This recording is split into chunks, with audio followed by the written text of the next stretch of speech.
नमस्कार दोस्तों, आज हम बात करेंगे बीजेपी की। बीजेपी ने विधानसभा के चुनाव में बड़ी ही जबरदस्त जीत हासिल की है। ये एक तरह से ये लगा लीजिए कि फिनाले से पहले के ग्रैंड फिनाले की ये जीत थी, जिसमें 4 में से 3 राज्यों में बीजेपी ने जीत हासिल की। राजस्थान, छत्तीसगढ़ और मध्य प्रदेश, और तेलंगाना में कांग्रेस ने जीत हासिल की थी। तो दोस्तों, ये इस वक्त क्या लग रहा है कि बीजेपी की लहर चल रही है पूरे भारत में, खासकर हिंदी राज्यों में, जैसे कि हमारे नॉर्दर्न बेल्ट है, राइट। और उधर कांग्रेस बहुत ही डाउन फील कर रही है, डिमोटिवेटेड, बिल्कुल ब्रोकन लग रही है। ये जो चुनाव के रिजल्ट आए हैं, ये और भी ज़्यादा इम्पोर्टेंट हो जाते हैं 2024 के एस्पेक्ट के अंदर, कि इन 4 में से कम 2 राज्य ऐसे थे जिसमें कांग्रेस की जीत पक्की मानी जा रही थी, मध्य प्रदेश और छत्तीसगढ़। उनको लग रहा था कि फाइट सिर्फ राजस्थान में है और बाकी में हम पक्का जीत जाएंगे, बट हुआ उल्टा।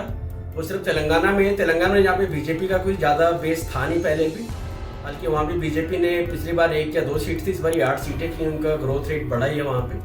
बट इन 3 राज्यों में तो कांग्रेस का कह सकते हैं सुपड़ा ही साफ हो गया, राइट। तो ये अभी इनको देख के क्या लगता है कि क्या एक बड़ा सवाल उठता है कि क्या भारत में पहली बार ये ऐसी कोई सरकार आएगी 84 के बाद जो कि 400 का जादुई आंकड़ा छुएगी लोकसभा के चुनाव में।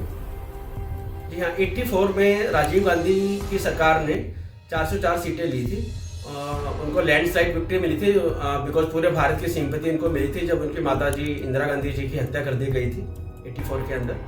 तो उसके बाद तुरंत इलेक्शन हुए और उसमें उन्होंने लैंडस्लाइड विक्ट्री, सबसे बड़ी विक्ट्री उस टाइम उनको मिली थी। उसके बाद से आज तक किसी को भी 400 प्लस सीटें कहीं नहीं मिली हैं। तो मेरा ये मानना है कि ये इस वक्त एक ऐसा मौका है जहाँ पे मुझे लगता है कि बीजेपी 400 का छक्का मार सकती है। और इसके मेरे माइंड में कुछ 4-5 रीजन हैं जो मैं यहाँ पे लिस्ट आउट करूँगा कि मुझे ऐसा क्यों लगता है। तो दोस्तों, पहला पॉइंट है कांग्रेस का पूरी तरह से हतोत्साहित हो जाना। जी हाँ, जैसे मैंने पहले बोला था, कांग्रेस की हिम्मत इस टाइम टूट चुकी है।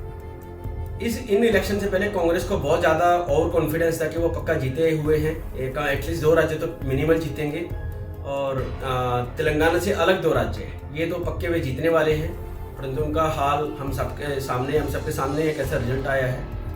तो उनके इस रिजल्ट के बाद से क्या फील हो रहा है ओवरऑल मीडिया में और सारे पॉलिटिकल पार्टी के अंदर, क्या नैरेटिव चल रहा है कि जो राहुल गांधी की जो भारत जोड़ो यात्रा थी उसका भी कोई ज़्यादा इम्पैक्ट नहीं पड़ा। अब वो सारा इम्पैक्ट डाउन हो चुका है पूरी तरह से, राइट। और इन्होंने जो एक जाति गणना का एक जो मुद्दा लिया था, ओबीसी की जाति गणना का, राइट, कुछ ऐसा उनको नारा था कि जिनकी जितनी संख्या उतना ही हक, ये राहुल गांधी ने नारा लगाया था, जो उन्होंने एक्चुअली लिटरली ये पूरा मुद्दा नीतीश कुमार से उधार लिया गया है, जो बिहार के सीएम है, जिन्होंने अभी ओबीसी की जनगणना भी करवाई थी।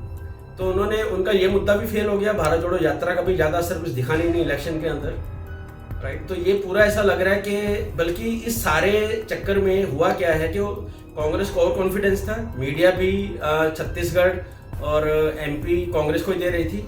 तो इसका रिजल्ट क्या हुआ कि बीजेपी के कैडर ने डबल मेहनत की, राइट। उन्होंने भी डबल मेहनत की और वो डबल मेहनत उनको अच्छा रिजल्ट लेके आई, और अब वे 2024 के इलेक्शन में भी जबरदस्त मेहनत करने के लिए तैयार हैं। और वैसे भी बीजेपी का और कांग्रेस का जो कैडर का इकोसिस्टम है, उसमें तो जमीन आसमान का फर्क है दोस्तों। कांग्रेस का ग्राउंड लेवल का जो कैडर सिस्टम है वो नॉन एग्जिस्टेंट हो चुका है इस वक्त। और बीजेपी तो बोलते हैं ये एक इलेक्शन लड़ने की मशीन है, ये इलेक्शन लड़ती है, जीतती है, ये चाहे जीते चाहे हारे, अगले दिन ही ये दूसरे इलेक्शन की तैयारी स्टार्ट कर देते हैं। अब देखिए ना, जिस दिन विधानसभा के रिजल्ट आए थे 3 तारीख को, 4 तारीख को अमित शाह बंगाल में पहुंचे हुए थे रैली करने। अब वो बंगाल के विधानसभा के इलेक्शन की तैयारी शुरू कर दी थी। ये है बीजेपी। ऐसी मशीन से लड़ना कांग्रेस के लिए कभी आसान नहीं होने वाला है दोस्तों। ये था मेरा पहला रीजन। अब आते हैं दूसरे रीजन को। दूसरा पॉइंट है दोस्तों 200-1-1 सीट का मुकाबला। जी हाँ, बीजेपी और कांग्रेस का 200 सीटों पे, रफली 190 to 200 सीटों पे डायरेक्ट 1-1 का मुकाबला है। अगर 2019 की हम बात करें तो उसमें 190 सीटों पे मुकाबला था और वहाँ पे कांग्रेस ने बहुत ही बुरा प्रदर्शन किया था, जहाँ पे वो खुद 1-1 लड़ी थी, बिना किसी संगठन के, बिना किसी दूसरी पार्टी के साथ किसी तरह का गठबंधन किए हुए, राइट। अब यहाँ पे ये जो तीन स्टेट्स में इलेक्शन हुए हैं जो इंडिया जीता है, सॉरी बीजेपी जीती है नॉर्थ इंडिया के अंदर, इनमें से ही कुल मिला के 65 सीटें लोकसभा के लिए दोबारा से फाइट की जाएंगी। पिछली बार 2019 के इलेक्शन में बीजेपी ने 65 में से 61 सीटों में जीत हासिल की थी, क्योंकि लिटरली एक तरफा जीत थी, और बाकी 4 में भी बीजेपी के ही एनडीए घटकों ने सीटें हासिल की थी। तो ये अपने आप एक बहुत बड़ा नंबर है। और दूसरी बात है कि ये जो इलेक्शन आए हैं, इलेक्शन के रिजल्ट आए हैं, इसके बाद कांग्रेस, जैसे मैं बार बार बोलता जा रहा हूँ, ये पॉइंट बहुत ही इंपॉर्टेंट है कि कांग्रेस का इस समय उत्साह बिल्कुल गिरा हुआ है, कॉन्फिडेंस बिल्कुल हिल चुका है। यही कांग्रेस जो इंडी अलायंस के घटकों से ज़्यादा बात करने को तैयार नहीं थी इस इलेक्शन रिजल्ट आने से पहले। उनको लगता था इन 3 स्टेट में हम इलेक्शन खुद ब खुद जीत जाएंगे, हमें तो कोई हरा ही नहीं सकता है, क्योंकि हम तो बड़ी पार्टी हैं। ये उनका अहंकार दिखता था, जो कि बाकी अब इंडी अलायंस की बाकी पार्टी इनको अहंकार ही बोल भी रही है। ये बोल रही है कि इनकी तो मतलब हवा निकाल दी मोदी ने, बीजेपी के पार्टी ने। अब ये क्लियर हो गया है कि ये मोदी के सामने 1 to 1 कांग्रेस सीट नहीं जीत पाती है स्टेट के इलेक्शन के अंदर। तेलंगाना में भी it was not Rahul versus Modi, because Modi के जब बताया बीजेपी का वहाँ पे ज़्यादा सपोर्ट बेस अभी तक है नहीं दोस्तों साउथ के अंदर, राइट। तो यहाँ पे अब इंडी अलायंस की पार्टियां भी इन पे ज़्यादा दोष जमाएंगी। राहुल को जो लग रहा था कि हम ये इलेक्शन जीतेंगे और फिर अपनी मनमर्जी से सीटें मांगेंगे, अब वो नहीं होने वाला है। और 190 सीटों पे 1 to 1 जो फाइट होने वाली है बीजेपी कांग्रेस की, उसमें इंडी अलायंस को बहुत बड़ा डाउट आ गया है कि कांग्रेस बीजेपी को हरा भी सकती है। तो ये मुझे लगता है कहीं ना कहीं इंडी अलायंस के अंदर भी आपस में बहुत जल्दी फूट पड़ने वाली है, राइट। वो इतनी सीटें देना नहीं चाहेंगे कांग्रेस को जितनी कांग्रेस मांगना चाहेगी। दोस्तों अब आगे बढ़ते हैं तीसरे पॉइंट पे। तीसरा पॉइंट अपने में यही है जो मैंने अभी पहले बताया कि विपक्ष में फूट। अब दोस्तों विपक्ष में फूट पड़ने के चांस ज़्यादा बढ़ जाएंगे। अगर ये इलेक्शन में कांग्रेस मिनिमम 2 स्टेट जीत जाती तो कहानी कुछ और होती, बट यहाँ पे ऐसा हुआ नहीं। अब क्या होगा कि बहुत सारे जो अलग अलग पार्टियों के जो नेता हैं उनको भी लग रहा है कि हवा बीजेपी की तरफ चल रही है, राइट। चांस कम है ये इंडी अलायंस के सर्वाइव करने के, सीट शेयरिंग पे आपस में कॉम्प्रोमाइज होना बहुत ही मुश्किल लग रहा है। तो ऐसे में बहुत सारे दलों में फूट पड़ेगी, दल बदले जाएंगे, कोई एक दूसरे को सपोर्ट नहीं करेगा, सपोर्ट भी करेगा तो जब इलेक्शन आएंगे आप एक दूसरे की टांग खींचेगा ताकि वो कहीं जीत ना जाए। क्योंकि दोस्तों इंडी अलायंस की जो पूरा अस्तित्व है ना, एग्जिस्टेंस है, मुझे तो वही समझ में नहीं आती। आप खुद सोचिए कि अगर जैसे यूपी में कांग्रेस को मुश्किल से एक या 2 सीटें मिली थी 2024 के अंदर। अब वहां पे अखिलेश की पार्टी कांग्रेस को अक्सर सीट क्यों देगी? वो बोलेगी ना भाई तेरा तो वहां पे वोट परसेंट ही तरह 1 या 1.5% है, जो पार्टी 1 या 2 सीट जीत रही है मैं तुझे वहां पे सीट क्यों दूं? सेम फॉर बिहार में भी कांग्रेस का कोई बेस नहीं है। सेम फॉर ये चेन्नई, जहाँ पे डीएमके स्टालिन की पार्टी है, डीएमके की, राइट, वो उसको वहां पे सीट क्यों देंगे? क्योंकि कहीं ना कहीं अगर ये लोकल पार्टियां, रीजनल पार्टियां कांग्रेस को स्पेस देती हैं, एक्स्ट्रा सीट देती हैं, प्रचार करने में हेल्प करती हैं, तो इससे रिजल्ट क्या आएगा वो तो पता नहीं, बट ये श्योर है कि कांग्रेस का थोड़ा सा रिवाइवल हो जाएगा। तो कांग्रेस का रिवाइवल हो जाए तो कांग्रेस को तो बेनिफिट ही रहने वाला है। और कांग्रेस का रिवाइवल किसकी कॉस्ट पे होगा? रीजनल पार्टी की कॉस्ट पे होगा। चाहे वो बिहार में जनता दल की पार्टी है या नीतीश की पार्टी है, चाहे यूपी में अखिलेश की पार्टी है, चाहे बंगाल में टीएमसी की पार्टी है, ये अपने कॉस्ट पे कांग्रेस को बढ़ावा क्यों देंगी? तो मुझे बहुत ज्यादा स्ट्रॉन्ग डाउट है कि रीजनल पार्टी कांग्रेस खासकर इस हार के बाद ये इसको ज्यादा सीटें देने के लिए एग्री होंगी। अब आ जाते हैं 1 to 1 सीटों के ऊपर भी, राइट। जहाँ पे 1 to 1 सीटों की फाइट है वहाँ पे कांग्रेस इनको क्यों देगी सीट ज्यादा? रीजनल पार्टी को इनको लगेगा कि ये तो हमें लोकल लेवल पे पार्टी दे नहीं रहे हैं, ज्यादा सीटें नहीं दे रहे हैं, तो हम इनको क्यों दें बड़े लेवल पे जो जहाँ पे 1 to 1 फाइट है। तो आई थिंक ये सीट शेयरिंग पे अभी तक ये लोग बसते आए हैं, जबकि असली मुद्दा ही वही है। पिछले 6 महीने से ये सारा इंडियन अलायंस का ड्रामा चल रहा है। मेरे ख्याल से अगर इनको सीरियस होना था किसी बात पे तो पहले सीट शेयरिंग की बात करते, उस पर कॉमन मिनिमम प्रोग्राम बना के भी ये कंडीशन में इसको सीट मिलेगी। अगर वहां पे इनकी एग्रीमेंट हो गया तो ठीक है, अदरवाइज इंडियन अलायंस का मुझे कोई फ्यूचर नहीं लगता है दोस्तों। ये टोटल वेस्ट ऑफ टाइम है, राइट। और इंडियन अलायंस से होगा क्या कि मैसेज ये भी जाता है जनता के अंदर कि सारे के सारे मोदी को हराने के लिए इकट्ठे हुए हैं। याद है 1980s के अंदर इंदिरा गांधी से एक पत्रकार ने पूछा था कि भाई उस टाइम भी यही सीन था, इंदिरा गांधी को हराने के लिए सारी पार्टियां इकट्ठी हो रखी थी, तो इंदिरा गांधी से उस फौरन पत्रकार ने पूछा कि आपको क्या लगता है आने वाले चुनाव में क्या मुद्दा होगा। तो इंदिरा ने बोला कि मुद्दा एक ही है, इंदिरा गांधी।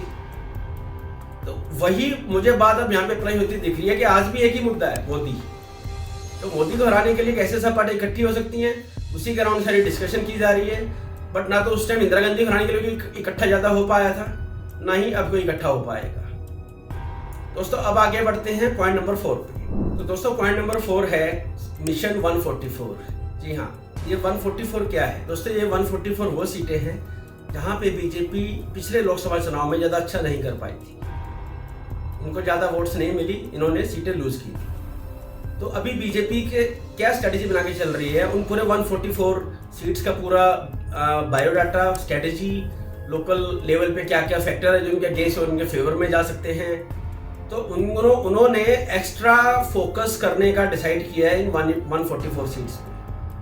मतलब जो उन्होंने जीती थी वो तो अलग है ही, जो हारी थी उनके लिए अलग स्ट्रेटेजी और एक्स्ट्रा फोकस है, राइट। और इससे क्या होगा कि ये लोग जब ग्राउंड में उतरेंगे 144 सीट पे, ये लोग ये मिशन, ये नैरेटिव चलाएंगे बीजेपी वाले कि देखो आप लोग पिछले 5 साल में, राइट, आप लोग विकास से चूक गए हैं क्योंकि आपने हमें वोट नहीं दिया, अब हमें वोट दीजिए।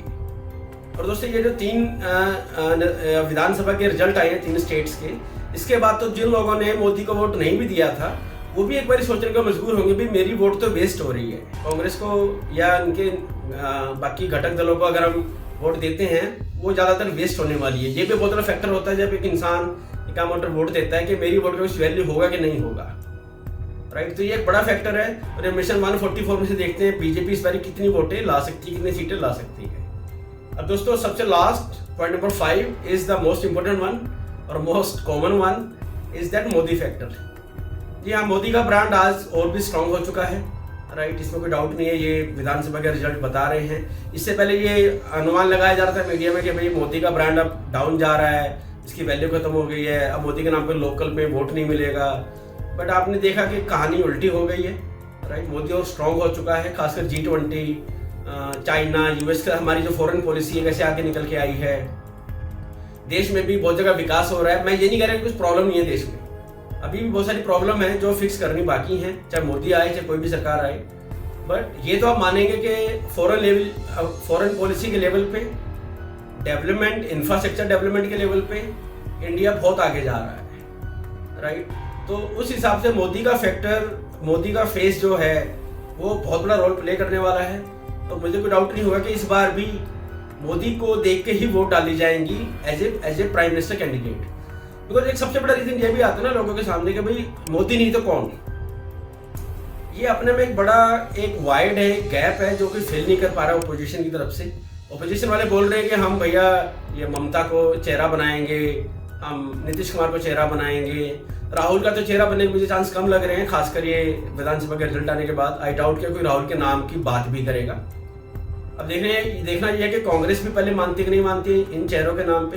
ये जो अरविंद केजरीवाल है या ममता है या ये नीतीश कुमार है, बट वो इवन उसके बावजूद भी इनमें कोई भी आ जाए, ये अभी भी मोदी को कॉम्पीट करने में इतने सक्षम नहीं है दोस्तों। नेशनल लेवल पे, लोकल लेवल पे बात अलग है, तो नेशनल लेवल पे तो नहीं होगा ना ये कॉम्पिटिशन। तो दोस्तों मेरे हिसाब से मुझे लगता है कि ये जो 5 फैक्टर हैं ये मोदी सरकार को अपना मिशन इम्पॉसिबल, ये 400 प्लस सीट्स का अचीव करने में हेल्प कर सकते हैं, राइट। मैं मानता हूँ ये आसान नहीं है ये कॉल, बट जैसे कंडीशन सर्कमस्टांसेस जैसे बन रहे हैं, हालात जैसे बन रहे हैं, I will not be surprised अगर ये 400 सीटें ले आते हैं। दोस्तों अगर आपके विचार मुझसे सहमत हैं आप या असहमत हैं, प्लीज़ कमेंट सेक्शन में ज़रूर शेयर कीजिएगा। अगर आपको वीडियो पसंद आया है तो वीडियो को लाइक कीजिए, चैनल को सब्सक्राइब कीजिए और मिलते हैं जल्दी ही अगले वीडियो में। जय हिंद।